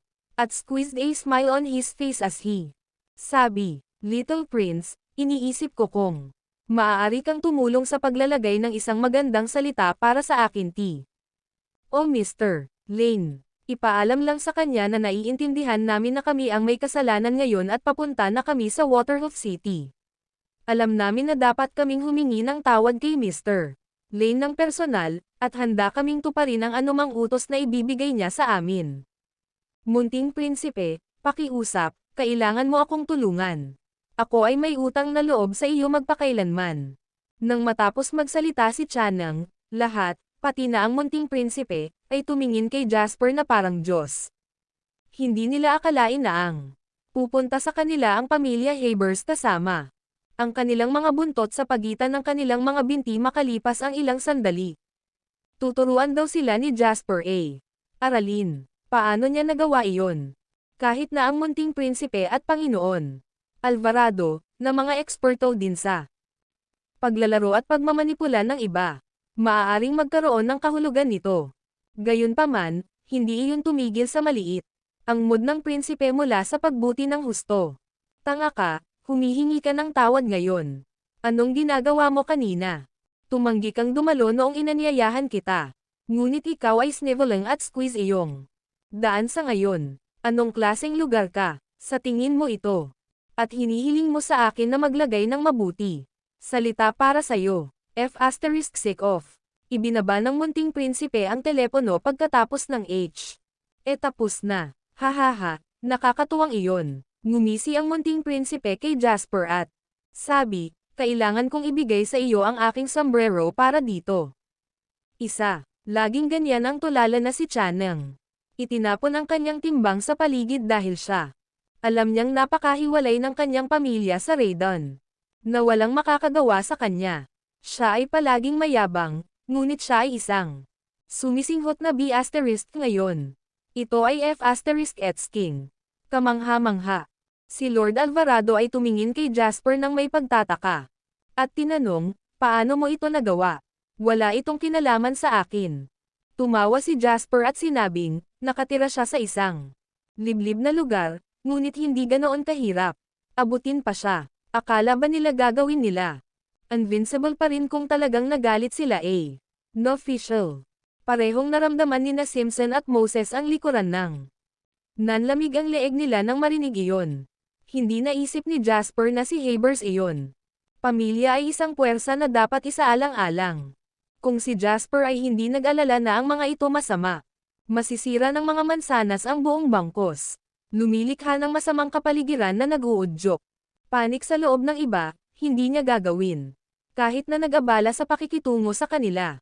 Dahil ang pamilya Habers ay darating sa humingi ng kapatawaran ngayon, Jasper Woodset. Isang tabi ang isyo na iyon.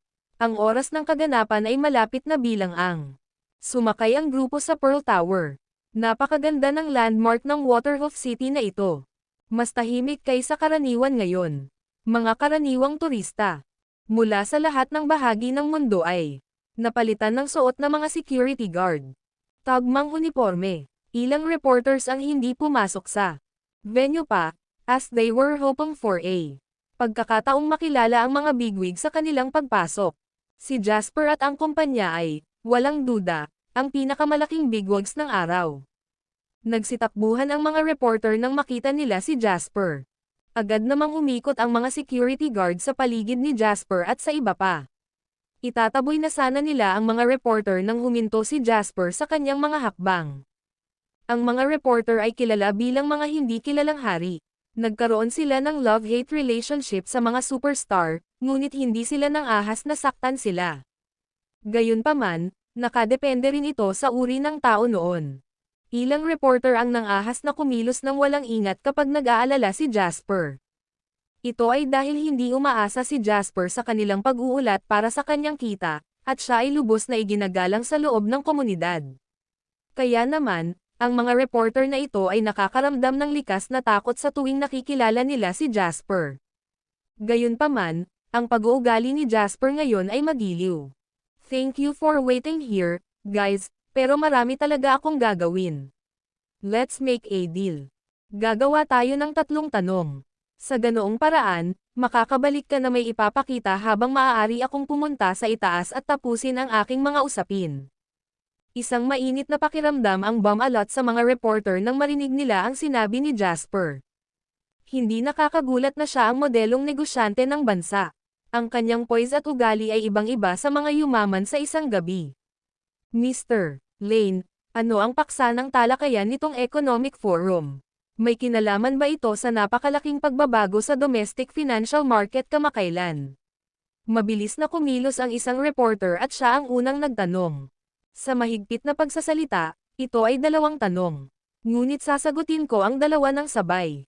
Mabilis na gumawa ng sagot si Jasper bago sinabing, ang dahilan sa likod ko sa paghohost ng Economic Forum na ito ay para makapagbigay ako ng plataporma para sa lahat na magkaroon ng tumpak na pagtingin sa kasalukuyang pag-unlad ng ekonomiya ng ating bansa.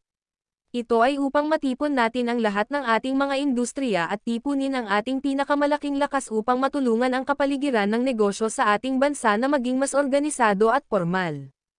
Tungkol sa mga kamakailang pagbabago sa domestic financial market, ito ay talagang isinama bilang isang paksa para sa aming talakayan. Gaya ng sinabi ko, kailangan natin ng isang formal na kapaligiran sa negosyo, hindi ilang mga ambisyosong kapitalista na tatapakan ang lahat ng kailangang pag-usapan.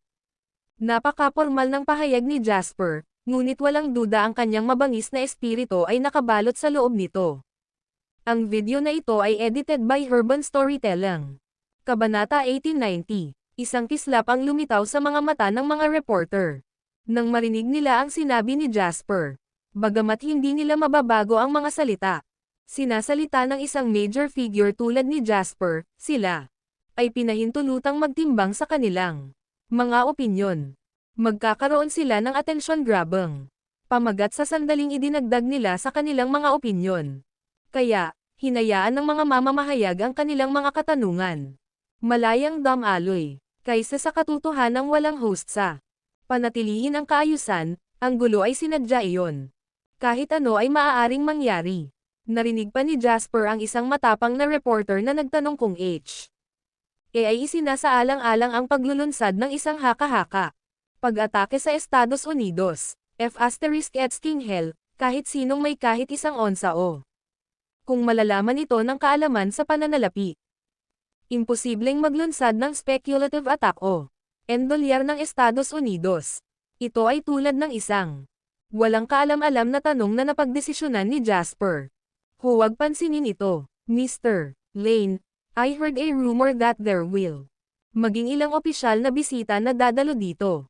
Forum ng ekonomiya, totoo ba ito? Bakit dadalo ang mga opisyal na bisita sa isang economic forum patungkol sa pribado kapital? Ibig sabihin ba nito ay may lihim motibo sa likod ng economic forum na ito? At saka, napansin namin na ito. Economic forum ay branded bilang ang una sa uri nito sa bansa. Ibig bang sabihin nito, nagaganapin ang pangalawa at pangatlong forum sa mga takdang oras at dalas sa hinaharap? Sa wakas ay narinig ni Jasper ang isang tanong niya. Interesadong sumagot sa gitna, lahat ng bagay na nakadirekta sa kanya.